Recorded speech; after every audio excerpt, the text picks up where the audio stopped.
विरोध प्रदर्शन का ये चित्र केरल के विजिंजम पोर्ट का है। अडानी समूह ने यहां पर एक विशाल पत्तन बनाया है। अब प्रदर्शनकारियों के इन पीले सफेद झंडों पर ध्यान दीजिए। ये वेटिकन का आधिकारिक राष्ट्रीय ध्वज है। वही वेटिकन जो दुनिया भर के कैथोलिक ईसाइयों का नियंत्रण करता है। भारत में देशद्रोही तत्वों द्वारा पाकिस्तान और खालिस्तान के झंडे लहराते हुए आपने बहुत देखा होगा, लेकिन निकट समय में वेटिकन के झंडे सार्वजनिक रूप से लहराने की ये संभवतः पहली घटना है। वेटिकन अलग देश है। भारत में बन रहे एक जहाज पत्तन के विरुद्ध वेटिकन के झंडों के साथ प्रदर्शन बड़े षड्यंत्र का संकेत है। स्थानीय मछुआरों ने पत्तन के निर्माण कार्य के रास्ते में अपनी नावें खड़ी कर दी। आसपास के क्षेत्रों से भारी भीड़ जुटाई गई ताकि दबाव बनाया जा सके। प्रदर्शन का नेतृत्व ईसाई पादरी और उनकी नन कर रही थी। इन लोगों की शिकायत क्या है? वही पुराना और परखा हुआ आरोप। बंदरगाह के बनने से पर्यावरण को क्षति पहुंच रही है, मछुआरों को उचित पुनर्वास और क्षतिपूर्ति नहीं दी गई, इत्यादि इत्यादि। वास्तव में ये सारे आरोप और मांगे मनगढ़ंत हैं। निर्माण का ये कार्य लंबे समय से चल रहा है। अब जब ये अपने अंतिम चरण में है, तभी सारे विवाद अचानक क्यों खड़े हो गए?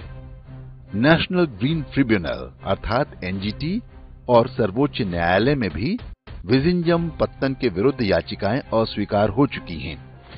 ये पूरी तरह से सिद्ध हुआ है कि इसके बनने से पर्यावरण या स्थानीय लोगों पर कोई बुरा प्रभाव नहीं पड़ेगा।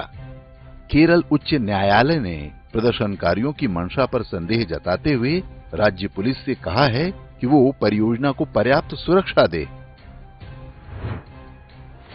परंतु चर्च इस तरह से खुलकर एक बड़ी विकास परियोजना का विरोध क्यों कर रहा है? इसका कारण जानना अत्यंत महत्वपूर्ण है।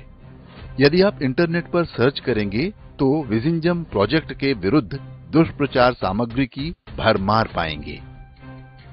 ईसाई मिशनरियों और उनके तंत्र ने इसे रुकवाने के लिए पूरी शक्ति लगा रखी है। स्वाभाविक रूप से पीएफआई जैसे कट्टरपंथी इस्लामी संगठन भी उनका समर्थन कर रहे हैं। विजिंजम पत्तन जहाजों के आवागमन के अंतर्राष्ट्रीय मार्ग के बहुत निकट है। इसके बनने से शंघाई, कोलंबो, सिंगापुर और दुबई के बंदरगाहों के लिए प्रतियोगिता खड़ी हो जाएगी। इससे अरब सागर में भारत की रणनीतिक और व्यापारिक शक्ति भी बढ़ेगी। स्पष्ट है कि चीन और पश्चिमी देश नहीं चाहते कि ये बनने पाए। भारत में जगह जगह दुकान खोलकर बैठे चर्च और पादरी उन भारत विरोधी शक्तियों के मोहरे मात्र हैं। केरल का विजिंजम एक प्राकृतिक पत्तन माना जाता है। इसका 100 वर्ष से अधिक का इतिहास रहा है। सबसे पहले त्रावणकोर के राजा ने यहाँ पत्तन बनवाने की कल्पना की थी। इसके वर्तमान रूप में काम लगभग 25 वर्ष पहले आरंभ हुआ था। पहले चीन की कंपनियां इसका ठेका लेने में विशेष रुचि दिखा रही थीं, लेकिन वे सफल नहीं हुई। वर्ष 2015 में परियोजना का काम अडानी समूह को मिला। ये पहली बार नहीं है जब चर्च ने भारत की किसी बड़ी विकास परियोजना में अड़ंगा डालने का प्रयास किया हो। तमिलनाडु के तूतीकोरिन में देश की सबसे बड़ी तांबा फैक्ट्री बंद पड़ी है। मई 2018 में फैक्ट्री के विरोध में भारी हिंसा हुई थी। वहां पर भी कारखाने पर प्रदूषण का आरोप लगाया गया था। सुप्रीम कोर्ट तक मान चुका है कि फैक्ट्री पर प्रदूषण का आरोप तथ्यहीन है, लेकिन चर्च की गुंडागर्दी के आगे पूरा सरकारी तंत्र लाचार है।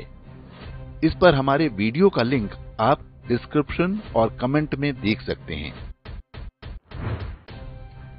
इसी तरह वर्ष 2012 में तमिलनाडु के कुडनकुलम परमाणु बिजली केंद्र के विरोध में बड़ा आंदोलन हुआ था।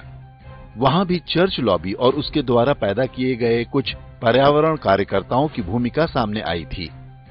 तब मनमोहन सिंह सरकार ने भी पादरियों को विदेशों से आ रहे अकूत धन और उस धन का उपयोग विरोध प्रदर्शन में किए जाने पर चिंता जताई थी। मुंबई के आरे रेल शेड परियोजना के विरोध में भी चर्च का नाम सामने आया था। वहां पर भी पर्यावरण की आड़ में चर्च ने अपना एजेंडा चलाया।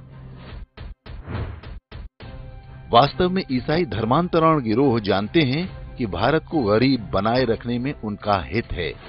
इसी कारण से 70 वर्ष तक कांग्रेस ने देश को सड़क, बिजली, पानी, शौचालय, स्कूल और स्वास्थ्य जैसी आधारभूत सुविधाओं से वंचित रखा। वे जानते हैं कि गरीब आत्माएं सस्ती दरों पर बिकती हैं। उन्हें एक बोरी चावल देकर ईसाई बनाना आसान होता है। नौकरी, काम धंधे में लगने के बाद लोग जीसस की शरण में नहीं जाते। शक्तिशाली और संपन्न भारत हिंदू धर्म की सबसे बड़ी ढाल है। वेटिकन और उसके पिल्लों को सबक सिखाने की आवश्यकता है, ताकि भविष्य में झंडे लहराने तो दूर, वे भारत की ओर बुरी नजर से देखने की धृष्टता भी न करने पाएं।